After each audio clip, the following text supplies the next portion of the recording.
Baik, kita mulai. Bismillahirrahmanirrahim. Assalamualaikum warahmatullahi wabarakatuh.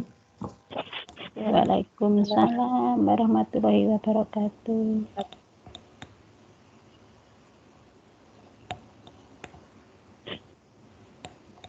A'udzubillahi minasyaitonirrajim.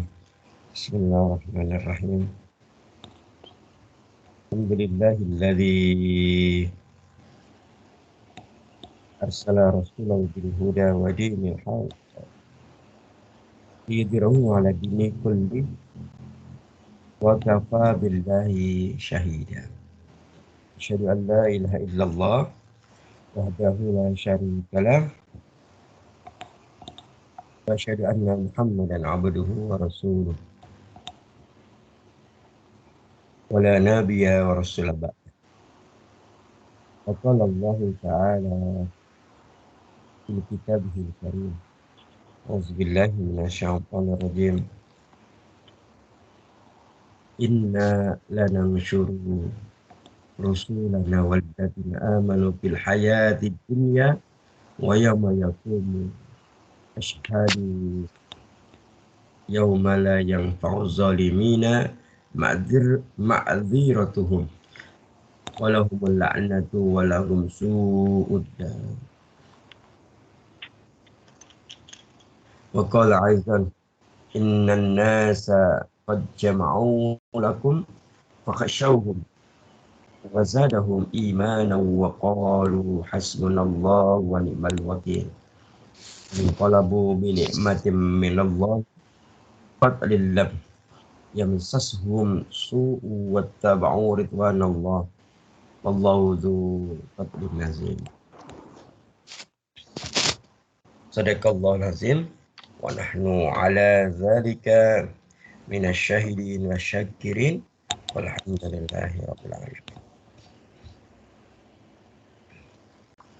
Para santri yang mulia, mari kita awali kajian kita di hari Sabtu, ya. Yang mudah-mudahan diberkahi ini dengan bersama-sama membaca basmalah. Bismillahirrahmanirrahim. Nah, selanjutnya mari kita bersyukur yang tak terhingga. Mari kita bersyukur sedalam-dalamnya kehadirat Allah Azza wa Jalla. Di pagi ini Allah masih memberikan kita banyak sekali karunia-Nya, kenikmatannya, keberkahannya, hingga kita masih istiqomah di dalam berbekal. Nah, bekal ini kita gunakan untuk menyempurnakan ketaatan kepada Allah Subhanahu wa taala. Kita mohon kepada Allah semoga terus, ya, setiap hari berganti, ya, pekan-pekan bertambah, ya, bulan terus berjalan hingga tahun berganti tahun. Kita berharap kepada Allah keimanan kita terus tumbuh dan berkembang. Menjadi hiasan terindah dalam kehidupan kita di dunia dan menjadi mahkota terbaik, menjadi jubah terindah di surganya Allah. Amin Allahumma amin. Para santri yang mulia, di antara tujuan ta'lim atau ketika dalam Quran itu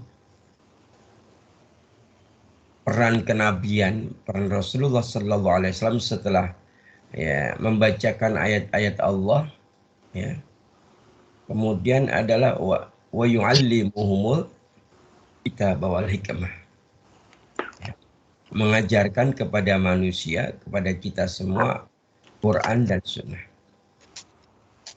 Nah, di antara tujuan dari ta'lim itu, di antara tujuan Rasulullah mengajarkan kita Quran dan Sunnah itu agar kita mengenal Allah. Agar kita mengenal Allah. Gitu ya. Maka ada penggalan sebuah hadis, gitu ya. Hadis riwayat Ahmad, juga Tirmizi, gitu ya. Juga Al-Hakim, Al-Baihaqi, kemudian Asy-Syu'aib, ya. Asy-Syu'ab ini pada kitab Al-Mishkah ya. Jadi ditegaskan ya ta'arraf Allahi fir raha gitu. Kenalilah Allah di saat lapang. Ya, ya'rifuka fi syaddad. Maka Allah akan mengenalimu di saat engkau dalam kesulitan. Gitu. Jadi kita itu terus diperintahkan oleh Nabi mengenal Allah saat raha. Raha itu lapang. Lapang. Ya, lapang itu ketika dapat karunia, hati kita sedang bahagia. Perasaan kita sedang senang. Ya. Maka kenalilah Allah. Bagaimana cara mengenali Allah? Berarti kita memperhatikan perintah-perintahnya, memperhatikan larangan-larangannya, yang kemudian disebut dengan apa? Perhatikan batasan-batasannya Allah. Pada saat kita mengenal Allah itu kita dalam rangka untuk memenuhi hukum. Memenuhi apa? Hak Allah. Hukumullah itu apa? Hak Allah. Gitu ya. Maka kalau kita sudah memenuhi hukumullah, maka apa? Ya'rifka fi syaddah. Maka Allah akan mengenali kita saat kita dalam kesulitan. Artinya Allah akan memberikan hukul makhluk. Kalau kita sudah menyelesaikan hukumullah, hak Allah, maka pada saatnya nanti Allah akan berikan hukul makhluk, hak makhluk. Gitu ya. Gitu ya. Nah sebenarnya wasiat ini diucapkan oleh sosok ya, hamba Allah yang sangat takut kepada Rabb-Nya. Wasiat ini disampaikan kepada kita oleh sosok yang paling mengetahui keagungan dan kesempurnaan Rabb manusia. Dan wasiat ini ya, disampaikan oleh sosok ya, hamba Allah yang paling jujur dalam menasihati kita. Ya, tidak lain beliau adalah siapa? Rasulullah Sallallahu Alaihi Wasallam. Nah, lebih lengkapnya hadis ini sebenarnya panjang ya. Hadis ini sebenarnya panjang. Ya, gitu ya. Ya. Coba kita lihat ya. Jadi hadis ini dalam riwayatnya itu ini ketika Ibnu Abbas rahimahullah. Ibnu Abbas itu siapa? Bapaknya Abbas. Siapa? Bapaknya Abbas. Ibnu itu anaknya Abbas. Nah, namanya siapa? Nama lengkapnya Abdullah bin Abbas. Siapa Abbas? Abbas bin Abdul Muttalib. Siapa dia? Pamannya Nabi. Berarti kalau anak pamannya berarti apa? Sepupu. Anaknya pamannya sepupu. Oke. Masa anak pamannya sepupu, betul ya? Ya. Berarti Abbas ini kan saudara kandung dari Abdullah. Sayyid Abdullah. Abdullah itu siapa? Ya, ayahnya Rasulullah. Ya. Jadi gini. Berarti sepupu. Nah, saat itu Abbas masih muda belia. Masih kecil banget. Ya. Rasulullah sudah apa? Sudah mengemban risalah. Nah, saudara sepupu tapi jaraknya sangat jauh dari sisi usia, gitu ya. Maka suatu hari dalam perjalanan Ibnu Abbas ini membonceng siapa? Membonceng Rasulullah. Ya. Saat Rasulullah itu mengendarai keledai, bonceng Rasulullah. Ya. Maka pada saat dalam perjalanan itu, gitu ya, Rasulullah memanfaatkan kesempatan itu untuk memberikan nasihat kepada siapa? Ibnu Abbas. Nah, tentunya ketika nasihat kepada Ibnu Abbas, ini hakikatnya nasihat buat siapa? Ya buat kita semua. Gitu ya. Maka Nabi memulai dalam hadis yang tadi ya, hadis yang sahih tadi ya, yang perawinya sangat banyak tadi, gitu ya. Nabi memulai dengan kalimat ya gulam, gitu ya. Apa mulainya kalimat apa? Ya gulam. Ya gulam. Apa artinya? Wahai anak muda, gitu ya. Nah, jadi wahai anak muda. Jadi memang waktu itu Ibnu Abbas masih muda beliau. Rasulullah memberikan nasihat, ya gulam, ini u'allamuka kalimatin, gitu ya. Wahai anak muda, aku akan mengajarimu beberapa kalimat. Ya. U'allimuka kalimatin. Ya. Aku akan mengajarimu beberapa Kalimat. kalimat. Ya. Kalimat pertama adalah ihfazillaha ya fatka. Gitu ya. Dan pertama itu, ya. Jagalah Allah, niscaya Allah akan menjagamu. Ya, gitu. Ihfazillaha tajidhu ya, tujahaka. Jagalah Allah, maka engkau akan dapati Allah ada di hadapanmu. Gitu ya. Ta'arraf 'ala Allahi fir rakha. Kenalilah Allah saat engkau sedang dalam keadaan lapang. Ya'rifka fis syaddah, maka Allah akan mengenalimu saat engkau dalam kondisi kesulitan. Idza sa'alta fas'alillaha. Jika engkau meminta, ya, maka mintalah kepada Allah. Gitu ya. Jika engkau meminta, maka mintalah kepada Allah. Wa idza sta'amta, jika engkau mohon pertolongan, fasta'in billah, maka mohon pertolonganlah kepada Allah. Wa'lam, ketahuilah, annal ummata ya, law ijtama'u ala an yanfa'uka bisyai'in lam yanfa'uka illa bisyai'in qad katabahu Allahu laka. Seandainya seluruh umat manusia berkumpul untuk memberikan suatu manfaat kepadamu, niscaya mereka tidak akan bisa memberi manfaat kepadamu kecuali dengan sesuatu yang telah ditetapkan Allah bagimu. Wa in ijtama'u ala an yadurruka lam yadurruka illa bisyai'in qad katabahu Allahu 'alaika.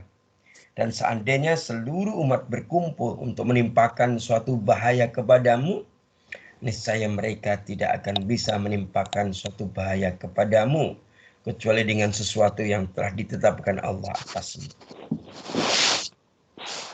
Rafi'atil aqlam, pena telah diangkat, wajaffatis suhuf, ya, wajaffatis suhuf, ya. dan lembaran-lembaran telah kering. Suhuf telah kering. Ya. Jadi dalam hadis ini kita mendengar, ya, merupakan nasihat yang sangat indah. Ya. Betapa agungnya wasiat ini. Betapa mulianya percakapan antara Rasulullah yang merupakan nasihat kepada Ibnu Abbas ini. Ya. Gitu ya. Jadi kita tadi menemukan poin-poin yang sangat penting. Ya. Ya. Ada 3 poin yang pertama. Berarti aslinya semuanya berapa poin? 5 poin. Coba. Poin pertama apa? Ihfazillaha yahfadka. Jagalah Allah, maka Allah akan menjagamu. Itu poin pertama. Poin kedua, ihfazillaha tajidhu tujahaka. Jagalah Allah, maka engkau akan mendapati Allah ada di hadapanmu. Ini nasihat yang kedua. Nasihat ketiga, ta'arraf 'ala Allahi fir rakha ya'rifka fis saddah. Kenalilah Allah saat engkau sedang dalam kondisi lapang, maka niscaya Allah akan mengenalimu di saat engkau dalam kesulitan. Yang ketiga, yang keempat apa? Idza sa'alta fas'alillah, jika engkau meminta, Pertolongan kepada Allah. mintalah kepada Allah. Wa idza sta'amta, jika engkau mohon pertolongan, minta pertolongan, fasta'in billah. Mohon pertolonganlah kepada Allah. Jadi ada 5 nasihat ini. Ada 5 nasihat ini. Dari Nabi kepada Ya, yang pertama, jagalah Allah maka Allah akan menjagamu. Yang kedua, jagalah Allah maka engkau akan mendapati Allah ada di hadapanmu. Yang ketiga, kenalilah Allah ketika engkau dalam kondisi lapang, maka Allah akan mengenalimu ketika engkau dalam kondisi kesulitan. Yang keempat, jika engkau meminta, mintalah kepada Allah. Yang kelima, jika engkau mohon pertolongan, maka mohonlah pertolongan kepada Allah. Tolong dicamkan baik-baik nasihat Nabi kepada kita ini. Hadis ini sampai akhirnya ditutup oleh 2 kalimat yang panjang. Ya, ketahuilah seandainya seluruh umat manusia berkumpul untuk memberikan suatu manfaat kepadamu, niscaya mereka tidak akan bisa memberi manfaat kepadamu kecuali dengan sesuatu yang telah ditetapkan Allah bagimu, gitu kan? Kan nasihat begitu ya. Kemudian ada kalimat yang kedua yang panjang, ketahuilah seandainya seluruh umat manusia berkumpul untuk menimpakan suatu bahaya kepadamu, niscaya mereka tidak akan bisa menimpakan suatu bahaya kepadamu kecuali dengan sesuatu yang telah ditetapkan Allah atasmu. Pena telah diangkat dan lembaran-lembaran telah kering, gitu ya. Gitu. Hadirin yang dimuliakan Allah Subhanahu wa taala. Inilah gitu ya. Ya. Dari sini sekali lagi kita memang harus segera menyambut seruan Nabi ini. Ayo kita sambut dengan seruan Nabi ini, gitu ya. Ketika beliau mengajarkan kepada Ibnu Abbas atau kepada sahabat-sahabat yang lain agar kita mengenali Allah saat kita ada kondisi lapang, maka Allah akan mengenali kita pada saat kita dalam kesulitan. Dan ini sunatullah yang terjadi dalam diri kita, bahwa kehidupan kita itu dinamis. Kita nggak bahagia terus, kita nggak sedih terus, gitu ya. Gitu ya. Siapapun tuh, bahkan Nabi aja kadang bahagia, kadang sedih. Padahal Nabi itu manusia pilihan, maksum, terjaga, gitu kan ya. Doa dikit, doa apa saja dikabulkan, gitu ya. Kalau Rasulullah mau, ya Allah jadikan aku bahagia terus, itu pasti kabulkan sama Allah. Tapi Rasulullah nggak begitu, kan ini. Ya. Rasulullah itu layaknya seperti kita, menjalani kehidupan seperti kita, sewajarnya manusia, gitu ya. Gitu ya. Tetapi kemudian dari kehidupan beliau ini kita bisa mengambil apa? Tauladan, mengambil contoh terbaik, gitu ya. Gitu ya. Maka kalau sebagaimana orang-orang soleh terdahulu, gitu ya, bahkan mungkin sampai sekarang, gitu ya, juga para nabi dan rasul sebelum Rasulullah sampai Rasulullah, gitu ya. Gitu ya. Maka Allah selalu menjaga mereka semua dalam kesulitan, gitu ya. Kenapa kok menjaga mereka dalam kesulitan? Ya tadi, karena apa? Orang-orang soleh, gitu ya. Kemudian para nabi dan rasul, mereka ingat Allah, mengenali Allah, gitu. Berarti kalau mengenali tadi apa? Memperhatikan batasan-batasannya Allah, ya, memenuhi hukumullah, gitu. Maka akhirnya Allah juga menjaga mereka saat mereka dalam kondisi kesulitan. Gitu. Bahkan Nabi Ibrahim alaihissalam pernah berkata, ya, yang ini tertuang dalam surat Asy-Syu'ara, surat ke-26 ayat 82. Bismillahirrahmanirrahim. Walladzi atba'a, ya, istilah. Walladzi atma'u ayyaghfira li khati'ati yaumaddin. Dan zat yang amat kuinginkan akan mengampuni kesalahanku pada hari kiamat. Ya, gitu. Jadi Ibrahim ini kan terkenal dengan apa? Iya, kekasihnya Allah, gitu. Kekasihnya Allah. Tetapi beliau itu sudah menjadi kekasih Allah ketika masih hidup di dunia, gitu kan ya. Gitu. Dan beliau masuk kategori Abul Anbiya, bapaknya para nabi. Bahkan beliau menjadi salah satu dari 2 nabi yang digelari uswatun hasanah. Jadi dalam Quran itu yang digelar uswatun hasanah, yang patut menjadi tauladan yang baik itu Rasulullah SAW dan Nabi Ibrahim. Gitu. Tapi Ibrahim masih memohon kepada Allah, ya Allah, aku menginginkan kau mengampuni kesalahanku pada hari kiamat. Gitu. Gitu. Sekelas Nabi Ibrahim. mesti memohon, ya Allah ampuni aku pada hari kiamat nanti. Kan gitu. Artinya di fi yaumil kiamah, pada hari kiamat itu Nabi Ibrahim sangat mengharapkan rahmat Allah. Ya, gitu ya. Gitu ya. Saking berharapnya rahmat Allah, kadang dia lupa kalau dia itu sudah capek-capek. Ya, dia sudah lupa tiap jerih payahnya di dalam menjalankan risalah ini. Dia lupa pengorbanannya selama hidupnya. Dia lupa terhadap amal-amal soleh yang telah dia lakukan. Bahkan dia menganggap dirinya orang-orang yang berdosa. Gitu ya. Gitu ya. Sampai-sampai Nabi Ibrahim tadi, walladzi atma'a ayyaghfira li khati'ati yaumaddin. Dan zat yang amat kuinginkan akan mengampuni kesalahanku pada hari kiamat. Jadi begitu ya. Hadirin yang dimuliakan Allah Subhanahu wa taala ya. Maka ini menjadi penting bagi kita ya. Ya gitu ya. Penting bagi kita ya. Sampai-sampai ketika Nabi Ibrahim ini ya, ketika akhirnya setelah kejadian kehancuran berhala-berhalanya Namrud, gitu ya.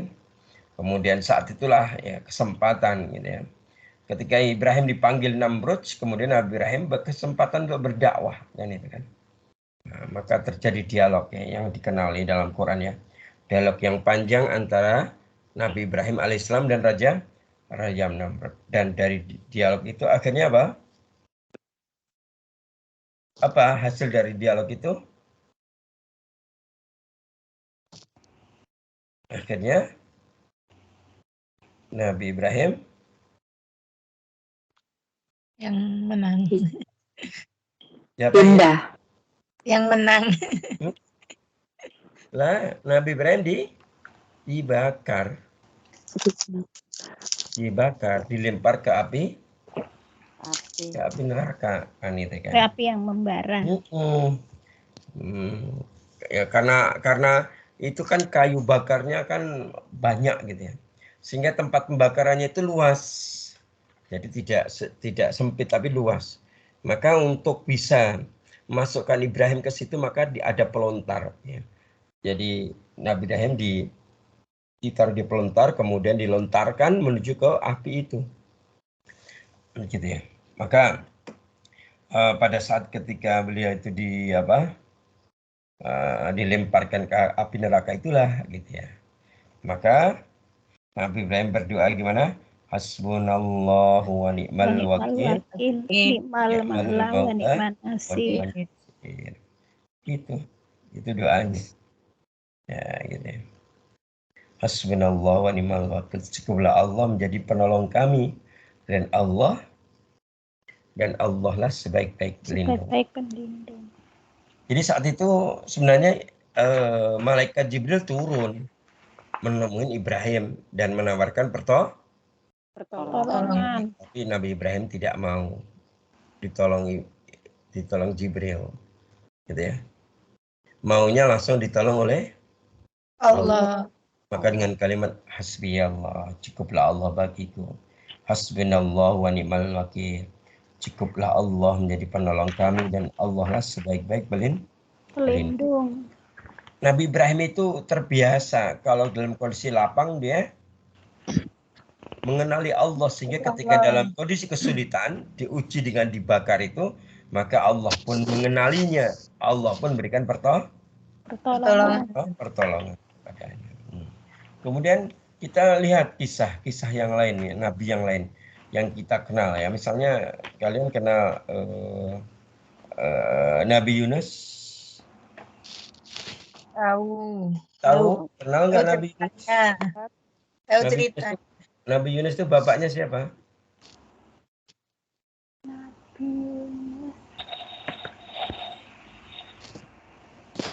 Apa bapaknya Nabi Yunus itu?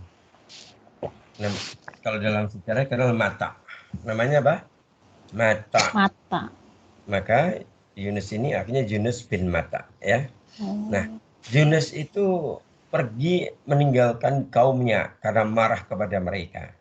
Kenapa marah? Karena kaumnya itu tidak mau menerima dakwahnya Nabi Yunus. Artinya dia tinggal itu umatnya dengan marah. Kalau orang Jawa bilangnya apa itu? Meninggalkannya dengan marah. Namanya apa? Pure. Selain pure apa? Selain pure, bahasanya apa yang lainnya? Belum. Minggat. yang sering saya sampaikan 5M itu loh. Apa 5M ini? Mutung. Iya, mutung deh. Lapo kan iku mutung gitu. Mutung dia itu.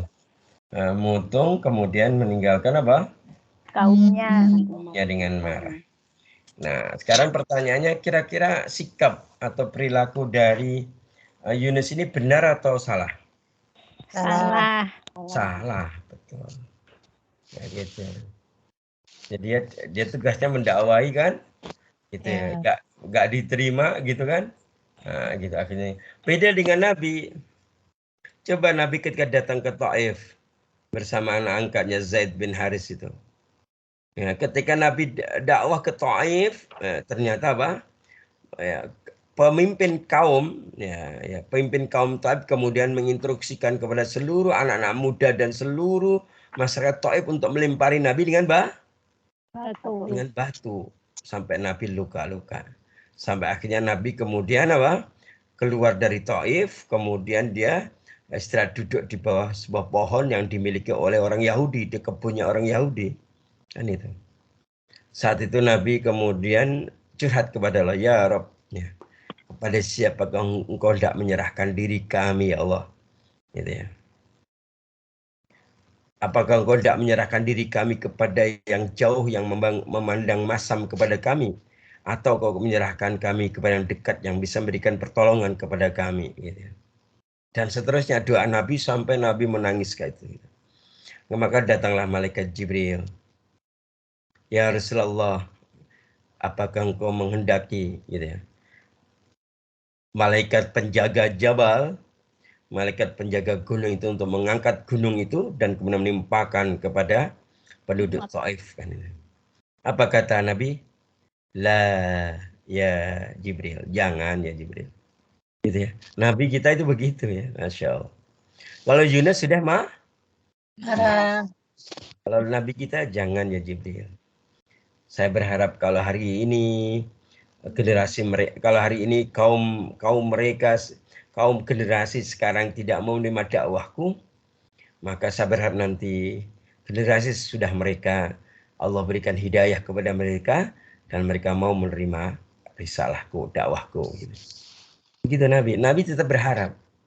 Akhirnya Pak, betul di sekian waktu berikutnya pada periode generasi selanjutnya di Taif justru ya generasi Taif yang baru itu menjadi barisan Nabi yang paling depan, menjadi pelindung Nabi gitu, dalam berbagai peperangan yang dilakukan oleh Nabi begitu. Nah, kembali kepada Yunus ya. Karena Yunus itu tadi mutung gitu ya, berarti dia meninggalkan kaumnya dengan marah, itu kan perilaku yang salah. Akhirnya kita tahu kan, ya tahu. Nah, tahunya gimana? Akhirnya Allah memberikan apa? Pelajaran, dan Yunus kemudian Allah masukkan gimana? Ke laut. Ikan apa? Ikan paus. Maka akhirnya Yunus pun berada dalam kegelapan. Kegelapan pertama, kegelapan di mana? Alam rahim. Dalam perutnya ikan paus. Kegelapan kedua adalah kegelapan lautan. Dan kegelapan ketiga apa? Kegelapan malam. Gitu ya. Maka ketika sudah berada di situ akhirnya sadar. Dan akhirnya Yunus minta perlindungan kepada Allah. Yunus akhirnya berdoa dengan kalimat gimana? La ilaha illa La ilaha anta illa anta subhanaka subhanaka inni kuntu kuntum minaz zalimin. Maka Allah yang Maha Sayang, dan Yunus ini kekasihnya Allah. Gitu ya. Walaupun Mutung marah dihukum, setelah itu tetap disayangi sama Allah. Seperti Nabi Adam itu kekasihnya Allah. Ketika dia melanggar perintahnya Allah agar jangan mendekati pohon di surga yang satu itu, dia dekati. Akhirnya melanggar, akhirnya diturunkan ke bumi, tapi masih sayang. Allah sayang banget sama Adam. Maka ketika sudah saatnya Allah menyelamatkan Yunus dari kesusahan, kesedihan dan kesulitan. Gitu ya. Akhirnya apa? Yunus alaihissalam kemudian dia apa?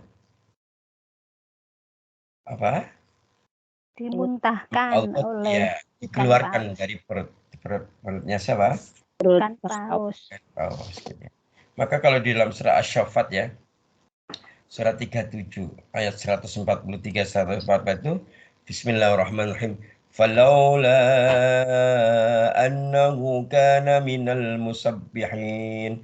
Maka kalau sekiranya dia tidak termasuk orang-orang yang banyak mengingat Allah, ya.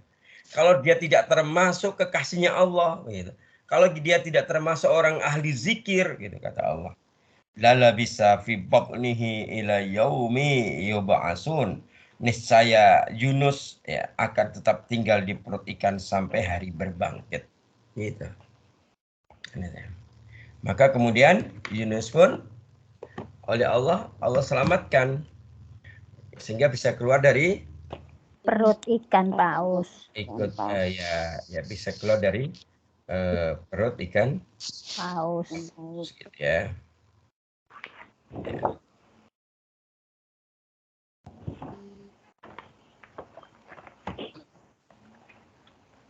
Gitu ya. Ketika keluar dari ikan itu kondisi Yunus gimana? Lemah, dia sakit ya, lemah sakit gitu ya. Gitu ya.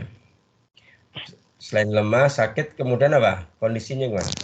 Pasti badannya akan kurus. Badannya itu penuh dengan apa? Luka-luka. Selain luka-luka, banyak apa? Hewan-hewan laut yang kecil-kecil itu, plankton laut yang nempel di badannya. Ya kalau dia berada di daratan pasti akan menarik apa? Lalat sama untuk datang kepadanya. Ya. Nah, pada saat itu Allah memberikan pertolongan dengan apa?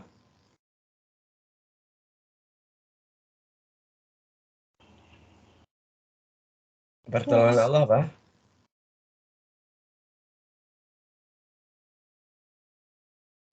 Apa?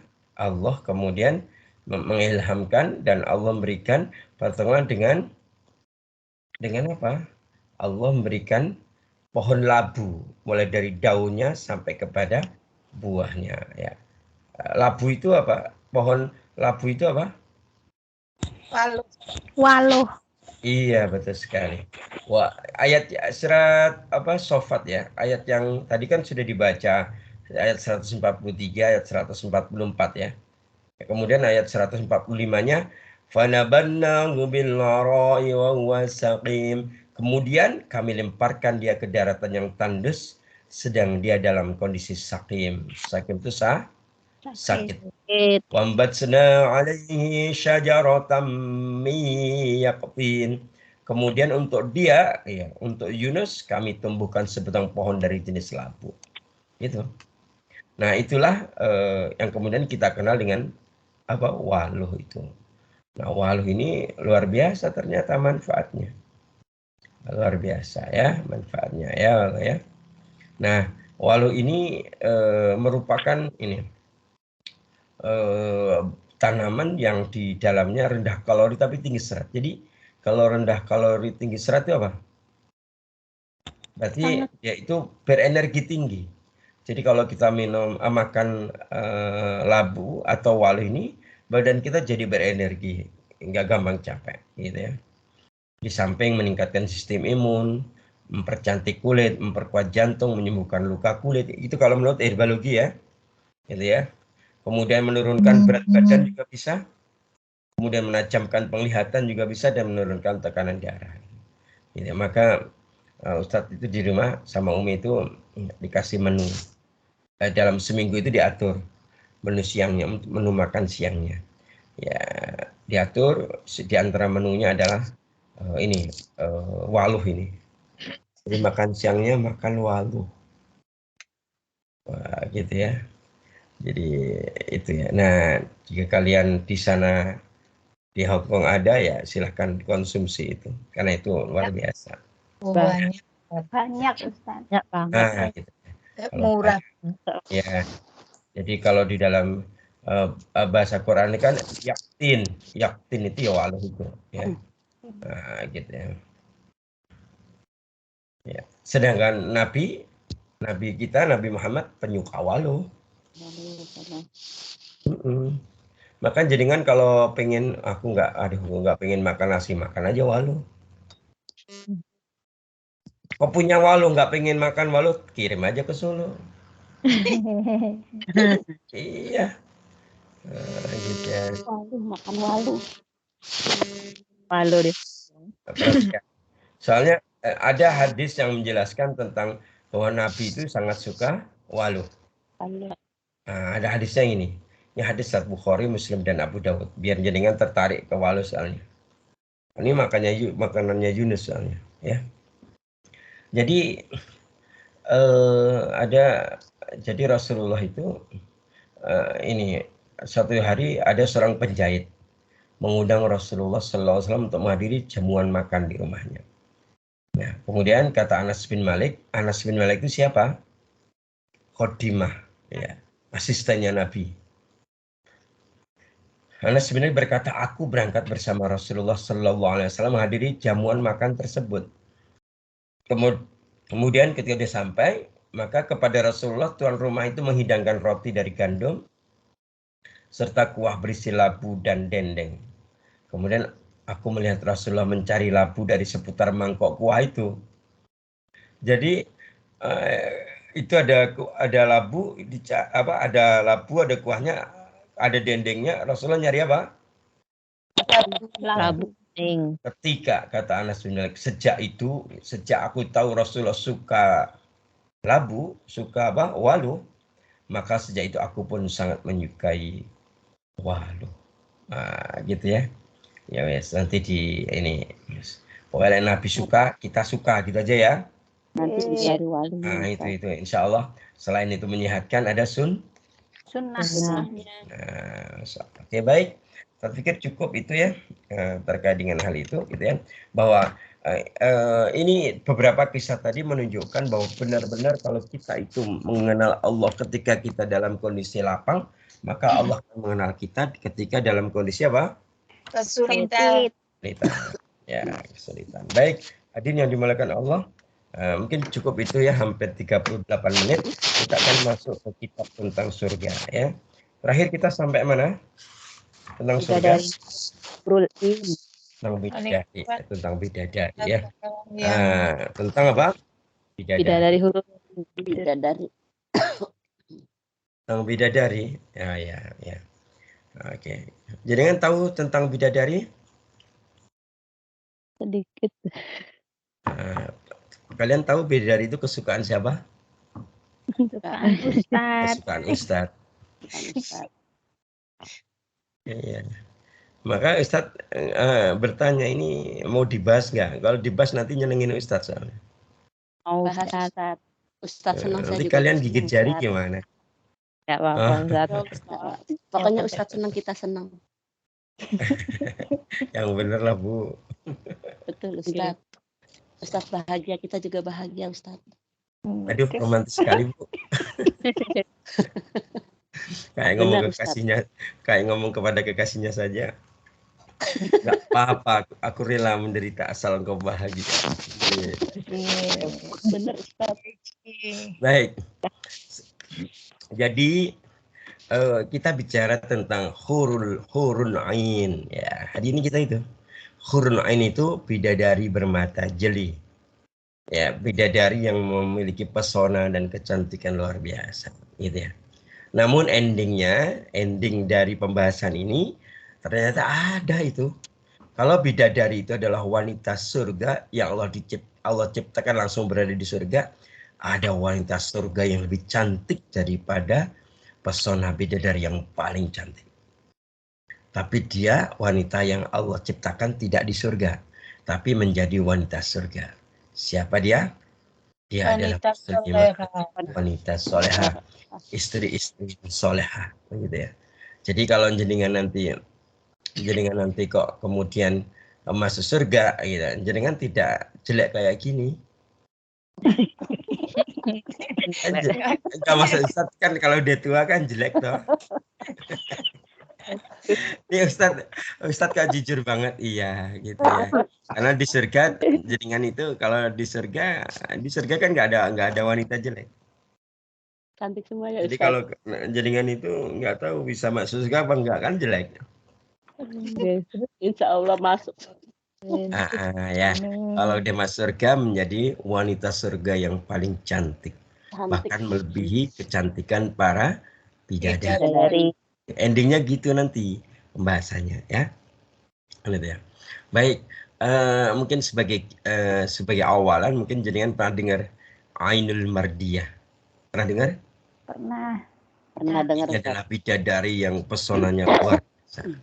Kecantikannya luar biasa. Yang itu. Kalau sering kali gitu ya, bicara bidadari ini Allah peruntukkan untuk mukmin, untuk laki-laki gitu ya, di surga. Terus ada yang nyeletuk, ada wanita nyeletuk, nah kalau kau masuk surga aku dapat bidadari apa enggak? Gitu ya. Kan? Ya, ternyata kalau laki-laki itu fitrahnya punya kecenderungan suka kepada bidadari. Tapi kalau wanita muslimah yang masuk surga, dia tidak punya kecenderungan kepada bidadara. Fitrahnya wanita itu kecenderungannya kepada Perhiasan. ya itu. Udah nanti Allah kasih ini. Kenapa? Karena dia nanti akan memiliki suami yang paling tampan di surga. Itu wanita muslimah yang menjadi wanita surga itu memiliki pasangan yang tampannya luar biasa. Gitu. Berarti kita sedikit bahas Ainul Mardiyah. Ainul Mardiyah itu siapa? Ya bidadari yang pesonanya luar biasa, paling cantik ya. Gitu. Ya gitu ya. Paling cantik, kemudian ya pokoknya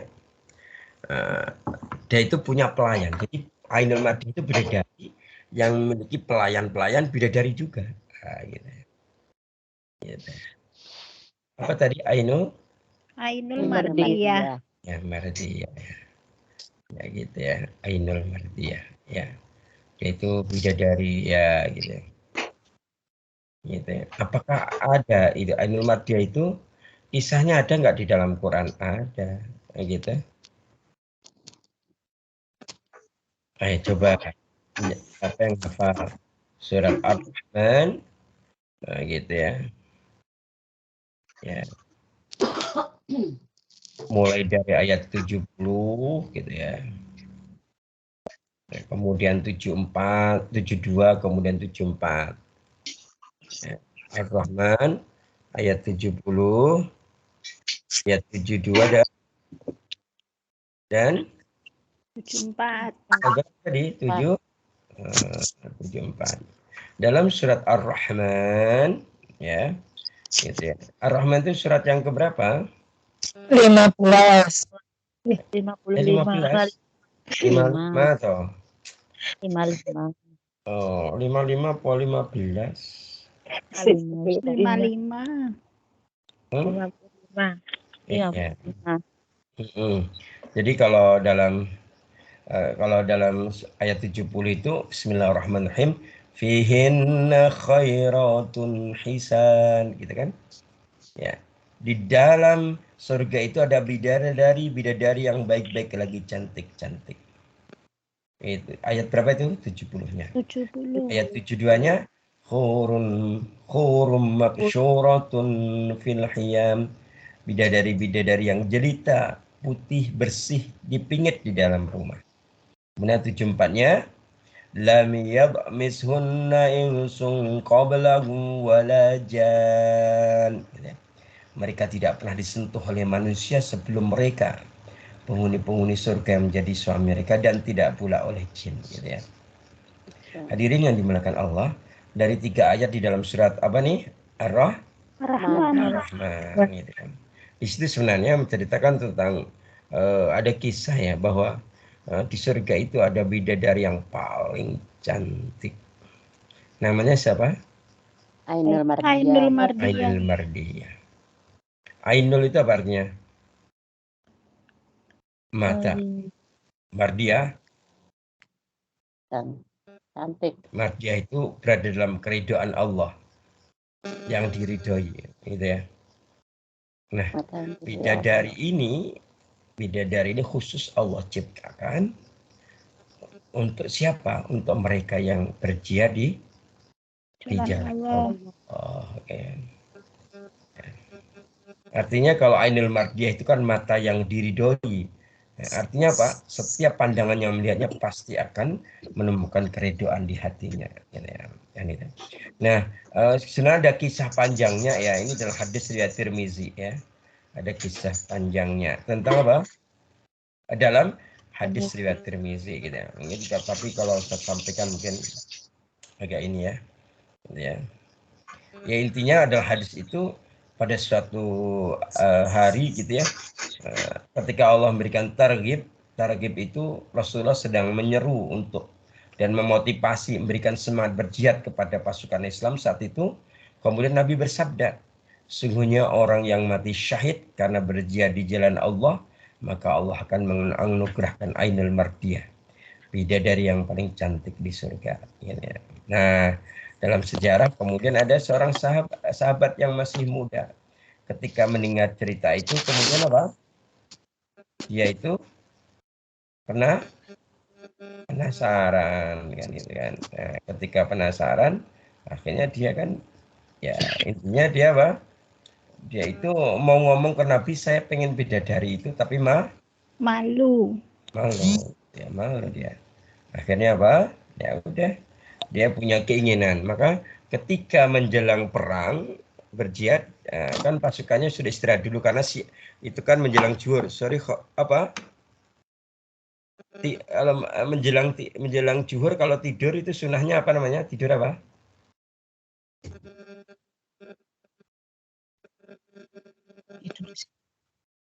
Nopo, Bu.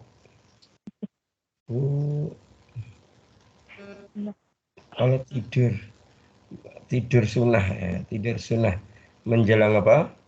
Zuhur. Ya itu apa namanya Bu? Qailullah, pakai qaf ya. Apa? Qailullah. Qoi pakai qaf ya. Nah, gitu ya. Kalau dalam itu apa Asy-Syaikh Al-Munawi itu qailullah itu tidur di pertengahan siang ketika zawal. Mendekati waktu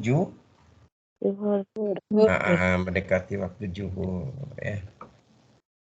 Waktu tidur itulah kemudian si sahabat Nabi muda ini bermimpi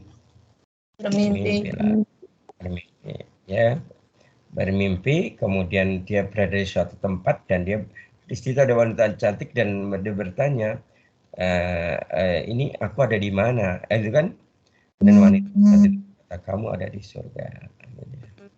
Kemudian sahabat tadi langsung bertanya, apakah kau Ainul Mardiah? Bukan, saya bukan Ainul Mardiah. Dan seterusnya sampai akhirnya ditunjukkan, oh kalau kau ingin udah itu loh di bawah pohon itu. Ketika saya di bawah itu, di situ ada wanita yang cantik, lebih cantik dari wanita yang pertama ditemui tadi. Kemudian bertanya, apakah kau Ainul Mardiah? Kemudian dia, bukan, saya bukan Ainul Mardiah. Gitu ya. Ke Al-Mardiah di sana loh, di dalam ruangan itu. Ditunjukkan tempatnya ketika mau masuk ke ruangan itu ada wanita yang lagi bersih-bersih. Nah, kalau sekarang ya cuci piring lah atau pokoknya nyuci perabotan yang ada di situ. Kemudian sahabat tadi bertanya, apakah engkau Ainul Mardiah? Dia bilang, bukan, aku pelayannya Ainul Mardiah. Padahal ya wanita ketiga itu lebih cantik dari wanita pertama dan kedua. Kemudian ketika masuk ke ruangan itu ada wanita yang di situ sedang beres-beres. Nah, kemudian ditanya, apakah kau Ainul Bir? Tidak, saya bukan, saya pelayannya. Sampai akhirnya dia ketemu dengan wanita yang paling cantik di situ. Ketika mau mendekatinya, nah, kan Ainul Mardiyah itu kalau lihat langsung senang, tau?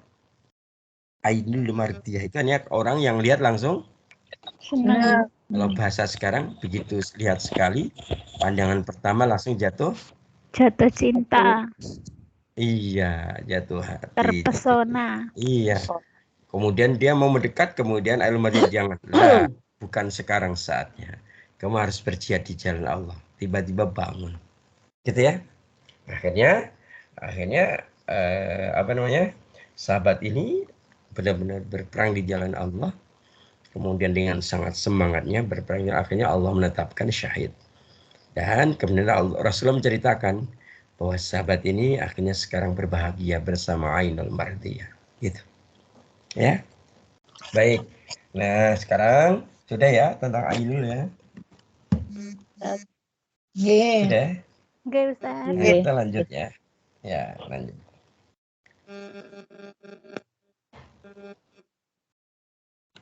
Nah, biar panjenengan tahu ya. Kita Ustaz bukain sebuah kitab nih. Kitab yang berjudul Imtahus Sami'in bi Ausyafil Khurul Ain, gitu ya. Khurul Ain ya. Jadi di sini ada kitab yang ditulis oleh Syekh Abu Muhammad Jamal Ismail ya. Judulnya apa tadi? Imta'us Sami'in bi Ausyafil Khurul Ain ya. Ya, Khurul Ain ya. Jadi oleh Allah Subhanahu wa taala ya. Dalam kitab ini ya, dalam kitab ini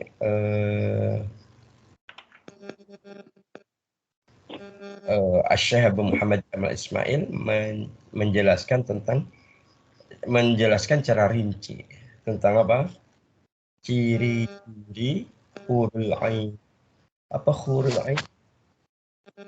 Bidadari yang bermata Bidadari bermata jeli. Hurul ain. Nah, gitu ya. Nah,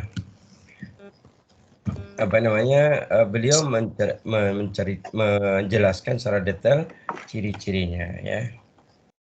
Nah, sekarang saya jelaskan beberapa berdasarkan penjelasan dalam kitab ini ya.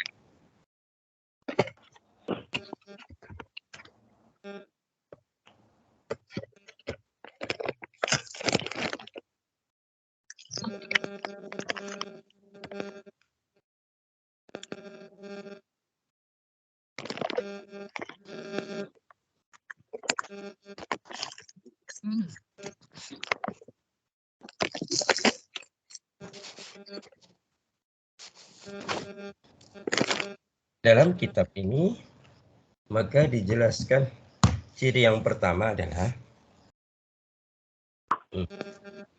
bahwa bidadari itu Allah ciptakan yang memiliki tugas atau peran, apa perannya? Mendampingi ya. Karena bidadari itu di antara tugasnya adalah menjadi istri yang mendampingi para penghuni surga. Tentunya penghuni surga yang mukmin, yang laki-laki yang beriman ya. Bukan menjadi istri pendamping perempuan beriman, bukan ya. Tapi iya. Ya, ini Ustaz kan kalian paham kalau ini itu membahagiakan Ustaz. Ya. Ya.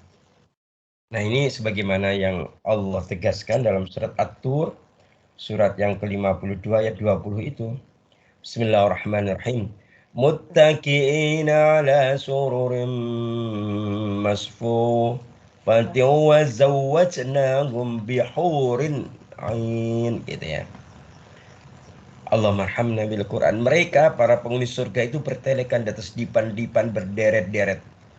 Dan kami nikahkan mereka dengan bidadari yang cantik dan bermata jeli, gitu ya. Begitu ya. Jadi dari sinilah kita akhirnya sangat paham begitu ya. Jadi memang bidadari Allah ciptakan nanti menjadi istri yang akan mendampingi para penghuni surga. Oke, yang kedua, perhatikan dalam kitab ini jelaskan bahwa bidadari itu di surga itu mengenakan jilbab, mengenakan kerudung yang sangat indah. Jadi bidadari itu menutup Aurat. pakai kerudung. Maka kalau jenengan pengen pengen menjadi wanita surga, yang pertama tadi wanita surga itu menjadi istri. Berarti jenengan memberikan pelayanan terhadap suami panjenengan sekarang, kan itu ya, menjadi pelayan yang terbaik. Masa pelayan di sini ya berarti menjadi istri yang berbakti kepada suami panjenengan. Kemudian yang kedua itu menutup aurat. Jadi yang namanya kalau jenengan pengen masuk surga ya jenengan mulai sekarang berlatih ya, menjadi wanita surga. Bahwa wanita surga itu selalu mengenakan jilbab, menggunakan hijab ya. Dan sangat indah sampai Rasulullah dalam hadis riwayat Bukhari itu menegaskan bahwa jilbab atau kerudung yang bertengger di kepalanya lebih bagus dan lebih indah daripada dunia dan seisinya. Itu baru jilbabnya loh ya. Jilbabnya bidadari. Kalau jilbabnya wanita surga yang dari bumi, berarti lebih dari itu. Kalau ini kan lebih indah daripada dunia dan seisinya. Kalau jenengan lebih daripada itu kalau jenengan nanti masuk surga. Gitu ya. Amin. Kemudian kita yang ketiga bahwa wanita surga ini atau bidadari surga itu putih wajahnya. Nggak ada yang hitam. Mohon maaf ya yang wajahnya hitam. Berarti kalau wajahnya hitam, nggak di surga. Di surga itu wajahnya putih. Tapi tidak make up loh ya ini. Ini bidadarinya nggak pakai make up, alami. Kok Ustadz ngomong gitu? Iya, kan dulu itu kan ada kisah toh. Kisah ya. Ini kisah tuh di zaman tabiin ya. Ustadz agak lupa itu. Jadi ada seorang laki-laki menikahi seorang perempuan. Saat itu dia make up. Lagi make up kan, wanita itu cantiknya luar biasa. Setelah nikah, begitu nikah, malam pertama make upnya dibersihkan. Begitu masuk kamar, laki-laki itu kaget, loh kamu siapa? Ya aku istrimu. Loh kok beda gitu ya. Gitu ya. Beda gitu ya. Akhirnya ya udah. Karena saya ingin wanita yang tadi bukan dirimu gitu ya. Akhirnya langsung diceraikan malam itu gitu. Iya. Jenengan kok senyum-senyum tuh ya. Itu. Jadi laki-laki itu pengennya wanita itu seperti yang tadi, yang pakai make up gitu. Natural ya Ustaz. Ternyata ketika make upnya dibersihkan beda banget. Itu tipuan. Iya. Karena artinya ya make up itu artinya ya membuat lebih tadi kan. Membuat lebih cantik, membuat lebih indah kan itu make up kan gitu ya. Iya betul. Tetapi bagi bidadari bidadari nggak pakai make up ya. Nah, bidadari itu putih wajahnya, cantik rupanya, elok parasnya dan sepasang bola matanya mempesona. Ya. Kalau dalam surah Ar-Rahman ayat 70 Fihinna khairatun hisab. Di dalam surga-surga itu ada bidadari-bidadari yang baik-baik lagi cantik. Kemudian yang keempat ya. Bidadari itu pandangannya sopan. Dan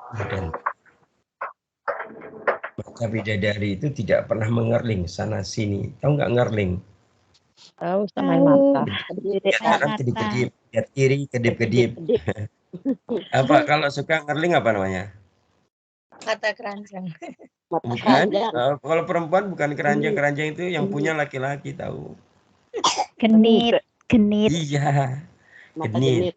Genit. Jadi bidadari itu nggak ada yang genit, nggak ada yang berusaha menarik perhatian laki-laki surga, enggak ya. Nggak usah Jadi genit sudah. pandangannya hanya tertuju kepada suaminya saja. Ya, Yang mana? begitu ya. Kemudian yang kelima ya, ciri kelima dalam kitab ini ya. Ini jelas tentang hidungnya yang anggun dan lembut, pipi putih lagi kemerah-merahan, gitu ya. Itu apa ya, jadi apa yang pahami hidungnya anggun gitu maksudnya apa? Kira-kira hidung anggun itu pesek nggak? Mancung. Enggak. Mancung. Maka kalau jenengan yang pesek nggak bisa masuk surga. Di sana itu semua anggun. Lagi yang pesek sama hitam. Makanya, Masya Allah ya. Kita masuk yang keenam. Ya, kita selesaikan dikit terus kita akhir ya. Keenam. Bidadari itu mulutnya manis dan senyumnya menawan, gitu ya. Sebagaimana dalam Sahih Jami' itu dijelaskan kan, bahwa seandainya bidadari itu meludah pada 7 samudra, meludah pada berapa? 7 samudra.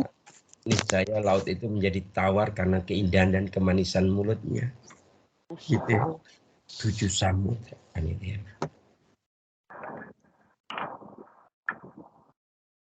Ya, gitu ya. Baik, hadirin yang dimuliakan Allah. Kalau jenengan ingin tahu detailnya itu silakan dibaca itu dalam kitabnya Ibnu Qayyim Al-Jauziyah itu ya. Kitab yang berjudul apa? Hadil Arwah ila Billatil Afrah. Sampai-sampai Ibnu Qayyim dalam kitab itu membuat kiasan. Tentang mutiara yang bersinar, ya itu ya. Apa kiasannya? Ibnu Qayyim mengatakan pipinya merah delima, pipinya putih bersinar seperti mutiara, tidak rekah senyum di kulit seakan ada cahaya yang sangat mengkilat, pancarkan sinar istana negeri surga, gitu. Jadi gitu. Ya. Baik, itu mungkin yang itu dulu yang bisa Ustaz jelaskan hari ini, gitu ya. Kalau apakah bidadari bisa nyanyi? Bisa, nanti dijelaskan ya. Bidadari ternyata pinter loh nyanyi. Caranya bagus sekali. Merdu dan sah. Ya. Bidung-bidung yang dinyanyikan ya, begitu indah dan suci ya. Nah, kapan itu insya Allah kita jelaskan di pertemuan yang akan datang, insya Allah ya. Baik, demikian semoga ini menambah kebahagiaan gitu ya. Nah, jadikan doain aja Ustaz ya, tambah bahagia ya. Iya, amin. Ya. Dan semoga pertemuan-pertemuan kita ini dirahmati dan diridhoi, diberkahi Allah. Amin. Baik, semakin baik, semakin disayang Allah, semakin mendapatkan keberkahan dan keridhaan Allah. Amin. Allahumma. Ini dengan dan doa kafaratul majelis. Alhamdulillahirabbil alamin. Subhanallah wa bihamdika.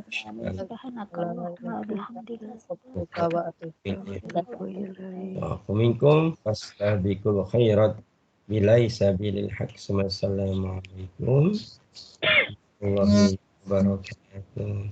Waalaikumsalam warahmatullahi wabarakatuh. Terima kasih.